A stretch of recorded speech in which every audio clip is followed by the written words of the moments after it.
When Horror Meets Science Fiction. Brought to you in collaboration with Rue Morgue magazine.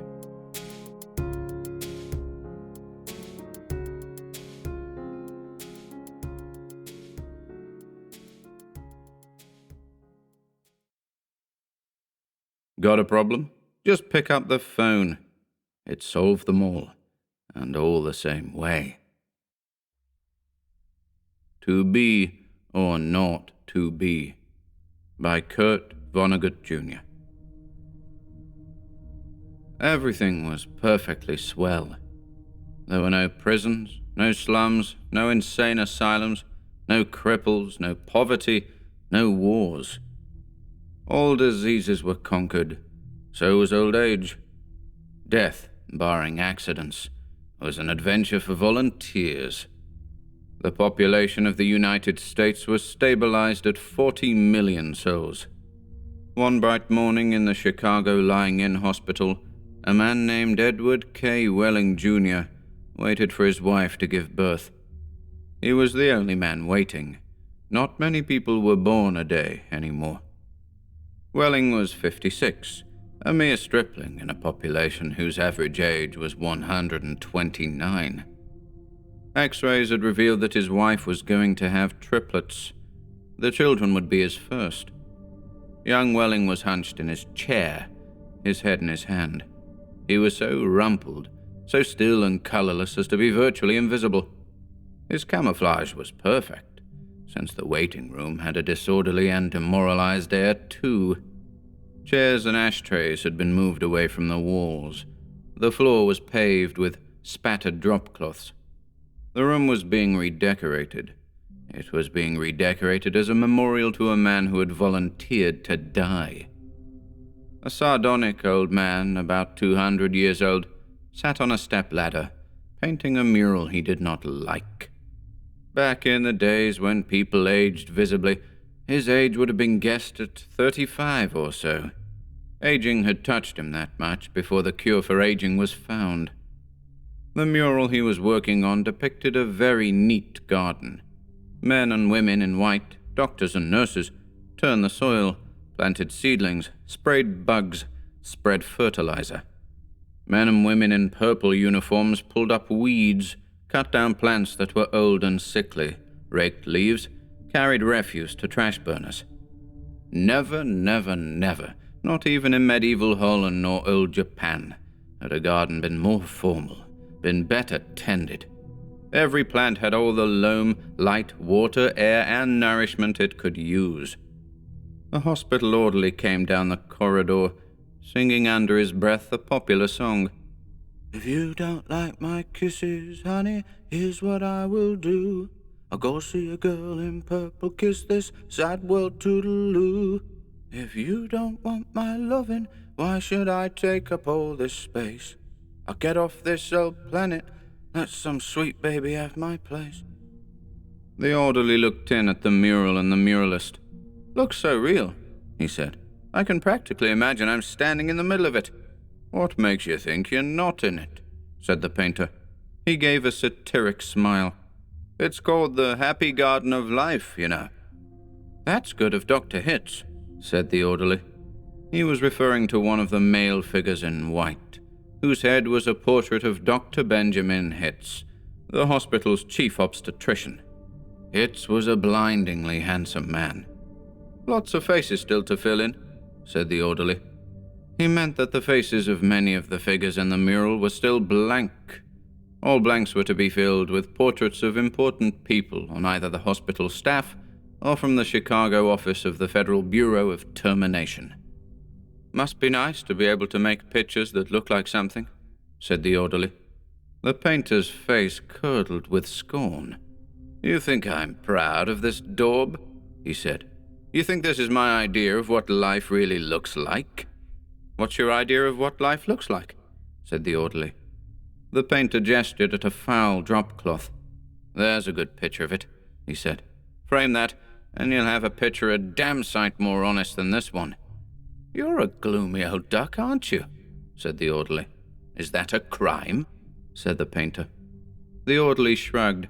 "If you don't like it here, Grandpa, he said, and he finished the thought with a trick telephone number that people who didn't want to live anymore were supposed to call. The 0 in the telephone number he pronounced naught. The number was to be or not to be. It was the telephone number of an institution whose fanciful sobriquets included Automat, Birdland, Cannery, Catbox, Delouser, Easy Go, Goodbye Mother, Happy Hooligan, Kiss Me Quick, Lucky Pierre, Sheep Dip, Wearing Blender, Weep No More, and Why Worry? To be or not to be was the telephone number of the municipal gas chambers of the Federal Bureau of Termination. The painter thumbed his nose at the orderly. "When I decide it's time to go," he said, "it won't be at the Sheep Dip." "Do it yourselfer, eh?" said the orderly. "Messy business, Grandpa. Why don't you have a little consideration for the people who have to clean up after you?" The painter expressed with an obscenity his lack of concern for the tribulations of his survivors. "The world could do with a good deal more mess, if you ask me," he said. The orderly laughed and moved on. Welling, the waiting father, mumbled something without raising his head, and then he fell silent again. A coarse, formidable woman strode into the waiting room on spike heels. Her shoes, stockings, trenchcoat, bag, and overseas cap were all purple, the purple the painter called the color of grapes on Judgment Day. The medallion on her purple musette bag was the seal of the Service Division of the Federal Bureau of Termination, an eagle perched on a turnstile. The woman had a lot of facial hair, an unmistakable moustache, in fact. A curious thing about gas chamber hostesses was that no matter how lovely and feminine they were when recruited, they all sprouted moustaches within 5 years or so. "Is this where I'm supposed to come?" she said to the painter. "A lot would depend on what your business was," he said. "You aren't about to have a baby, are you?" "They told me I was supposed to pose for some picture," she said. "My name's Leora Duncan." She waited. "And you dunk people?" "What?" "Skip it." "That sure is a beautiful picture. Looks just like heaven or something." "Or something," said the painter. He took a list of names from his smock pocket. Duncan, Duncan, Duncan, he said, scanning the list. "Yes, here you are. You're entitled to be immortalized. See any faceless body here you'd like me to stick your head on? We've got a few choice ones left." She studied the mural bleakly. "Gee, they're all the same to me. I don't know anything about art." "A body's a body, eh? All righty. As a master of fine art, I recommend this body here." He indicated a faceless figure of a woman who was carrying dried stalks to a trash burner.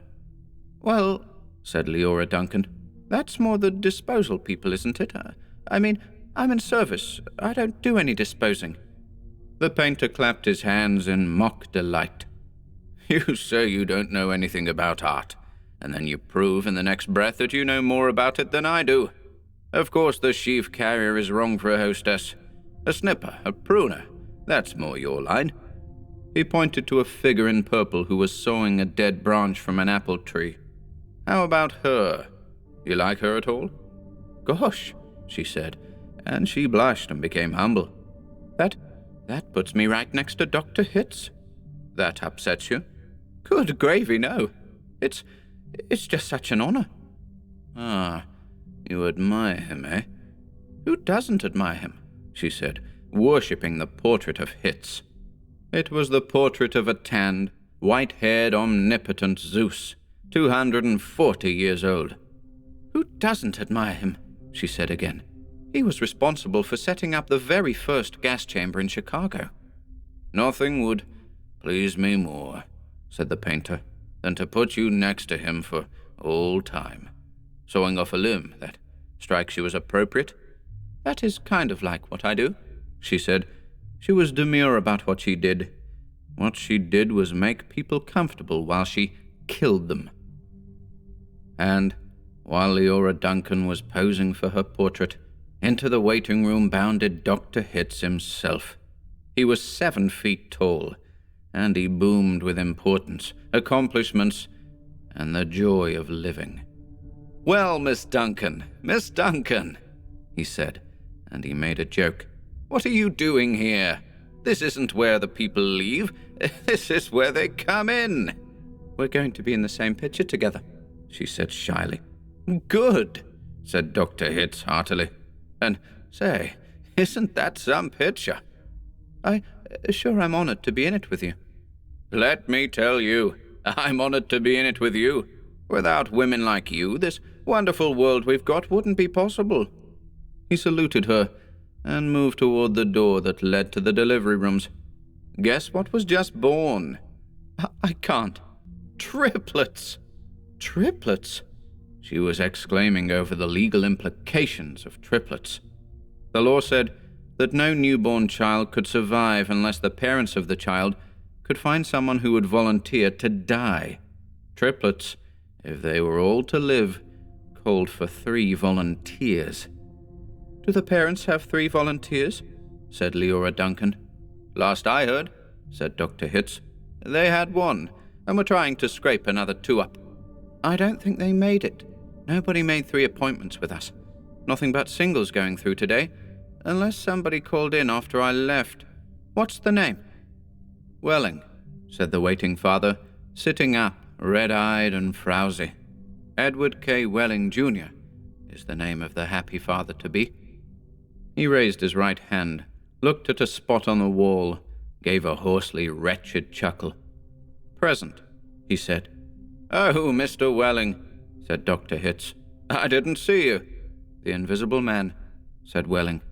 "They just phoned me that your triplets have been born," said Dr. Hitz. "They're all fine, and so is the mother. I'm on my way in to see them now." "Hooray," said Welling emptily. "You don't sound very happy," said Dr. Hitz. "What man in my shoes wouldn't be happy?" said Welling. He gestured with his hands to symbolize carefree simplicity. "All I have to do is pick out which one of the triplets is going to live, then deliver my maternal grandfather to the happy hooligan, and come back here with a receipt." Dr. Hitz became rather severe with Welling, towered over him. "You don't believe in population control, Mr. Welling?" "I think it's perfectly keen," said Welling tautly. "Would you like to go back to the good old days, when the population of the Earth was 20 billion, about to become 40 billion, then 80 billion, then 160 billion? Do you know what a druplet is, Mr. Welling?" said Hitz. "Nope," said Welling sulkily. "A druplet, Mr. Welling, is one of the little knobs, one of the little pulpy grains of a blackberry. Without population control, human beings would now be packed on this surface of this old planet like druplets on a blackberry. Think of it." Welling continued to stare at the same spot on the wall. "In the year 2000, before scientists stepped in and laid down the law, there wasn't even enough drinking water to go around, and nothing to eat but seaweed, and still people insisted on their right to reproduce like jackrabbits, and their right, if possible, to live forever." "I want those kids," said Welling quietly. "I want all 3 of them." "Of course you do. That's only human. I don't want my grandfather to die either."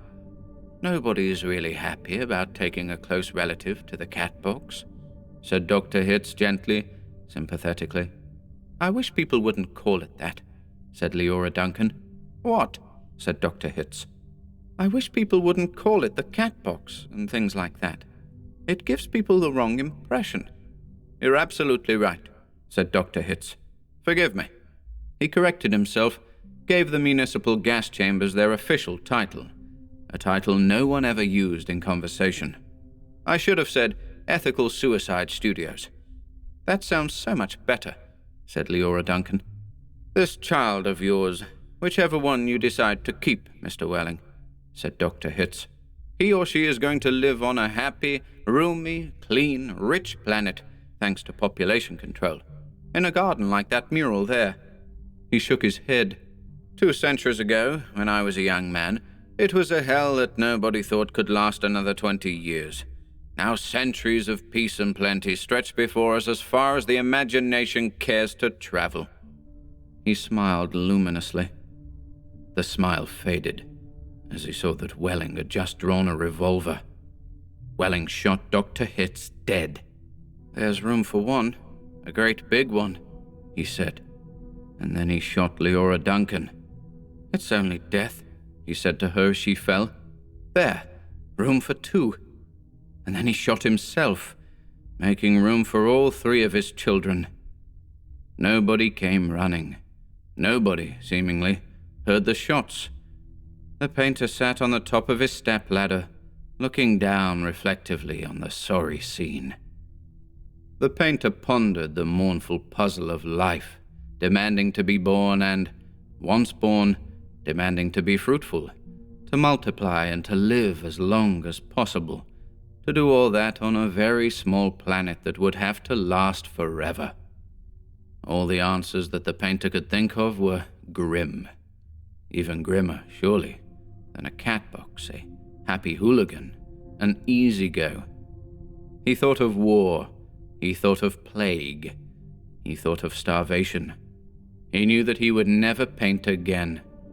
He let his paintbrush fall to the drop cloths below, and then he decided he had had about enough of life in the happy garden of life too, and he came slowly down from the ladder. He took Welling's pistol, really intending to shoot himself, but he didn't have the nerve. And then he saw the telephone booth in the corner of the room. He went to it, dialed the well-remembered number, 2B or not 2B. "Federal Bureau of Termination," said the very warm voice of a hostess. "How soon could I get an appointment?" he asked, speaking very carefully. "We could probably fit you in late this afternoon, sir. It might even be earlier if we get a cancellation." "All right. Fit me in, if you please." And he gave her his name, spelling it out. "Thank you, sir," said the hostess. "Your city thanks you. Your country thanks you. Your planet thanks you. But the deepest thanks of all is from future generations.